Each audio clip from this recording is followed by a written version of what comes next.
In 2017, the Supreme Court of Kenya nullified the presidential election again because of the misconduct of the IEBC. What we saw yesterday was a travesty and a blatant disregard of the Constitution and the laws of Kenya by Mr. Chebukati and a minority of IEBC commissioners.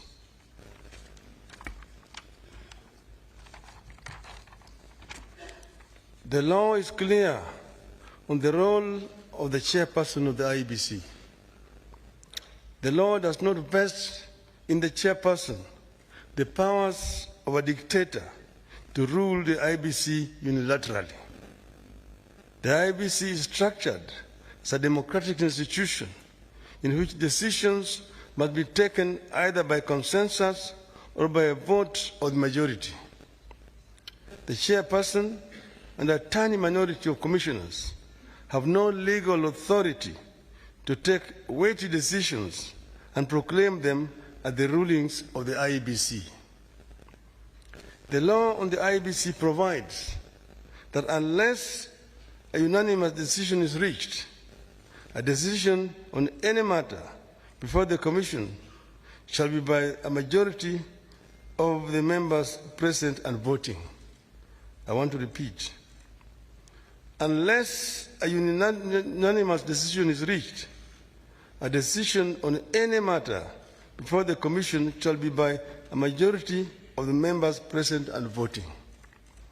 In addition, the Court of Appeal in the Maina KICC case ruled, and I quote again, reiterate, as we conclude, that there is no doubt from the architecture of the laws we have considered that the people of Kenya did not intend to vest or concentrate such sweeping and boundless powers in one individual, that is the chairperson of the appellant. That is why I and Azimio La Umoja One Kenya and the nation at large were shocked yesterday to learn that Mr. Chebukati alone decided to pronounce himself on the supposed winner of the 2022 presidential elections. We understand that only Mr. Chebukati alone had access to the tally of the presidential vote. He denied all the commissioners access to that information until he suddenly appeared before the commissioners in the late afternoon to present them with a fait accompli.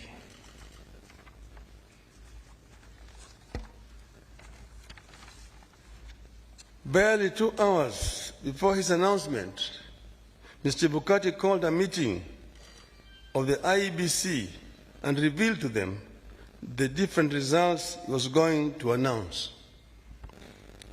4 of the 7 protested Mr. Chebukati's actions.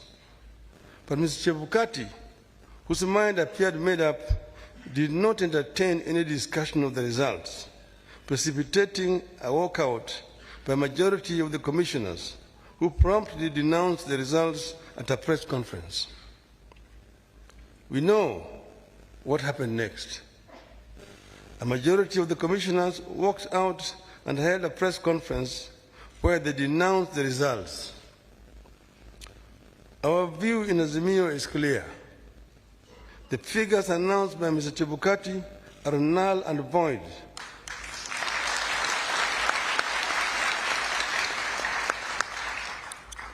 I repeat, the figures announced by Mr. Chebukati are null and void and must be quashed by a court of law. In our view, there is neither a legally and validly declared winner nor a president-elect. Mr. Chebukati's announcement purporting to announce a winner is a nullity.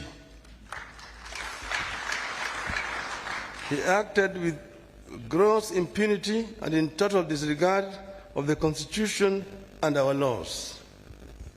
He could have plunged our country into chaos had our supporters not exercised great restraint. Such blatant acts of impunity can be a threat to the security of our country. It is not up to us to decide whether Mr. Chebukati has committed an offense.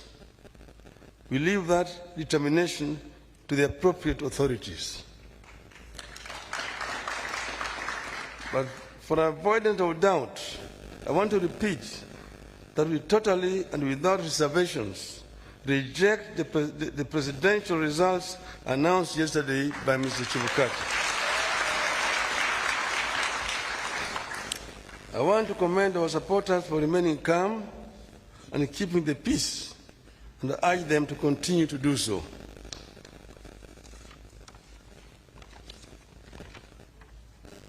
Let no one take the law into their own hands.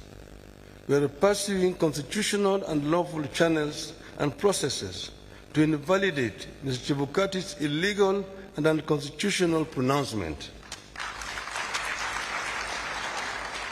We are certain that justice will prevail. I want to further commend the heroism of the 4 commissioners, the majority of the IEBC, who stood up to the bullying and the illegal conduct of Mr. Chebukati. We are proud of them and ask them not to fear anything. Kenyans are with them. Today, I do not want to fully address our strategies going forward, but suffice it to note that we will be pursuing all constitutional and legal options available to us. We will do so because we regard the many flaws in the elections and the wrongs committed by the IEBC as fatal to the process and the outcome announced by Mr. Chebukati. We urge Kenyans and the friends and partners of Kenya abroad to stand tall and be counted as we seek to advance the ideals of democracy and an open society that we have always stood for. We will pursue justice for our supporters and for all Kenyans so that their choices are respected and honored. May God bless you and may God bless Kenya.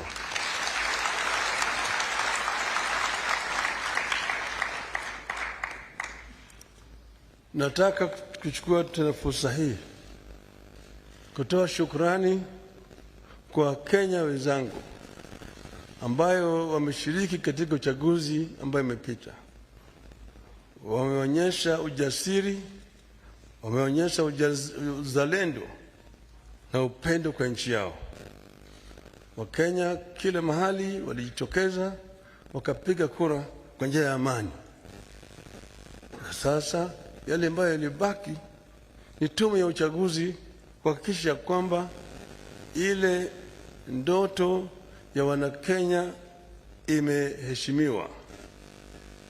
Tumegundua hitilafu ambayo imefanyika katika IEBC ambayo imejaribu kutaka kukiuka yale ambayo Wakenya wenyewe walikuwa wamefanya.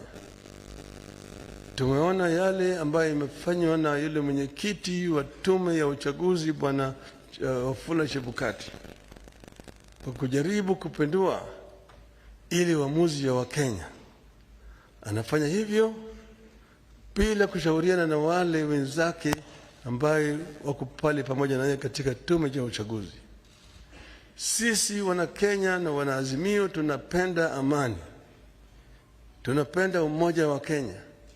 Tunataka kuona kama Wakenya wameungana kama kitu kimoja. Ndio tunaongea juu ya azimio la umoja. Tuko na nia ya kuona kwamba Kenya imetoka katika janga la ufukara, janga ya kutokuwa na amani, na janga ya ubaguzi ya kikabila, ili Wakenya waungane kama watu moja, waweze kutekeleza wajibu yao kulingana na ndoto ya uanzilishi wa taifa letu. Hatutakubali, nataka kurudia hai, hatutakubali mtu mmoja ajaribu kuleta vurugu katika taifa letu. kujaribu vile vile kubadilisha yale ambayo Wakenya wameamua kama watu moja. Wakenya hawatakubali, hatutakubali. Tutazidi kutetea nchi yetu na katiba letu kama Wakenya ili Kenya iweze kuendelea mbele. Asanteni sana. Mungu ibariki Kenya, nchi yetu.